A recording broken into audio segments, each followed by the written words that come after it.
मिल्खा सिंह नंगे पैर स्कूल जाते थे। धूप में न जले पांव इसलिए लगाते थे 7 मील तक की दौड़। महान धावक मिल्खा सिंह ने अपने जीवन के संघर्ष और सफलता को आत्मकथा the race of my life में पिरोया है। इस आत्मकथा को लिखने में उनकी बेटी सोनिया ने सहयोग किया है। बचपन में स्कूल जाते समय शरारत हो या बंटवारे में परिवार से बिछड़ने का दर्द, इस किताब में उनके जीवन की हर छोटी बड़ी बात का जिक्र है। मिल्खा सिंह ने किताब में आखिरी पेज पर लिखा है कि ये मेरे अंतिम शब्द हैं। खिलाड़ी की जिंदगी बहुत मुश्किल होती है। बहुत बार दिमाग में आता है कि ये जंग छोड़ दो, लेकिन याद रखो जीत का कोई शॉर्टकट नहीं है। ऐसे समय में उर्दू की एक कहावत आपको प्रेरणा दे सकती है, मिटा दे अपनी हस्ती को अगर कोई मर्तबा चाहे, कि दाना खाक में मिलकर गुल ए गुलजार होता है। उनकी किताब से कुछ अनुभवों को हम आपसे साझा कर रहे हैं। किताब में मिल्खा सिंह ने लिखा है कि मेरी 5वीं कक्षा की पढ़ाई गोविंदपुर गांव के स्कूल में पेड़ों के नीचे हुई थी। मेरी पढ़ाई की तरफ रुझान कम था। पिताजी चाहते थे कि पढ़ लिख कर घर की आर्थिक स्थिति सुधारने में मदद करूं, इसलिए उन्हें कोट अड्डू के सरकारी स्कूल में मेरा दाखिला करवा दिया। स्कूल की दूरी मेरे घर से 7 मील यानी कि 11 किलोमीटर थी। उस समय घड़ी नहीं होती थी। सुबह गांव से जब मुल्तान की ट्रेन जाती तब उसके दोस्त साहिब के साथ मैं स्कूल के लिए निकलता था। घर आते समय बहुत तेज धूप होती थी, इसीलिए मैं 7 मील नंगे पांव भाग कर ही आता था। स्कूल से घर आने में लगभग 2 घंटे लगते थे। स्कूल समय में ही खूब दौड़ लगाई थी। नए स्कूल में अंग्रेजी उबाऊ विषय था।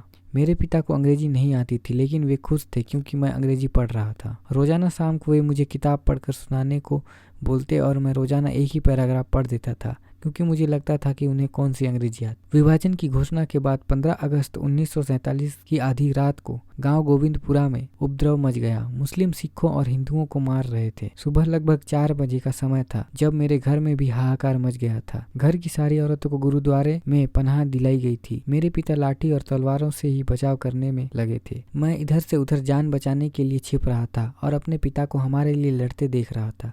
तभी अचानक मैंने देखा कि वो धराशायी हो गए और चिल्लाए, भाग मिल्खा भाग। से मैं सहम गया और मुश्किल से ही हिल पा रहा था। तभी मुझे पता चला कि पास के गुरुद्वारे में जहां मेरी माँ को रखा गया था उसे आग लगा दी गई है। मेरे भाई दौलत और आमिर ने अपनी पत्नियों और बेटियों का कत्ल कर दिया, जिससे उन्हें गलत हाथों से बचाया जा सके। मेरी एक बहन हुंडी अपनी 1 साल की बेटी को लेकर वहां से जिंदा भाग निकली थी।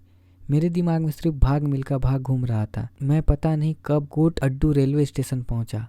लहूलुहान हालात में स्टेशन पर मैं मुल्तान के लिए ट्रेन में बैठा, जहां मेरे फौजी भाई की पत्नी आर्मी बैरक में रह रही थी। मेरी एक बहन इसर दिल्ली में अपने ससुराल वालों के पास रहती थी। एक बार मैं वर्ष 1948 में शाहदरा से दिल्ली की लोकल ट्रेन में बिना टिकट पकड़ा गया। हालांकि इससे पहले मैंने हमेशा बिना टिकट ही चोरी छिपे सफर किया था। इसके बाद मुझे मजिस्ट्रेट के सामने पेश किया गया। मुझे 3 महीने की जेल या 15 रुपए के जुर्माने की सजा मिली। मेरे पास बॉडी भी नहीं थी, इसलिए मुझे 3 माह के लिए जेल में डाल दिया गया। कुछ दिन बाद मैंने इसर को इसका संदेश पहुंचाया। उसने मुझे रिहा करवाने के लिए अपनी सोने की बालियां बेच दी। हालांकि ससुराल में उसकी हालत अच्छी थी। इसके बाद पहली बार मेरे परिवार का कोई सदस्य मेरी बहन इसर वर्ष 1960 में रोम ओलंपिक से पहले दिल्ली स्टेडियम में मुझे भागते हुए देखने के लिए आई। इससे पहले उसने मेरे बारे में सिर्फ लोगों से सुना था। उसने मुझे कहा, तू धीरे भागा कर, तू बेहोश हो जाता है। यहाँ कहकर वह रोने लगी। उसे नहीं पता था कि उस दिन उसके लिए मैंने सरप्राइज रखा था। मैंने उसे अपना इंडिया लिखा कोट पहनाया और कहा, जेब में हाथ डालकर दिखाओ। मैंने दोनों जेब में सोने की बालियां रखी थी और वो बस लगातार रोए जा रही थी।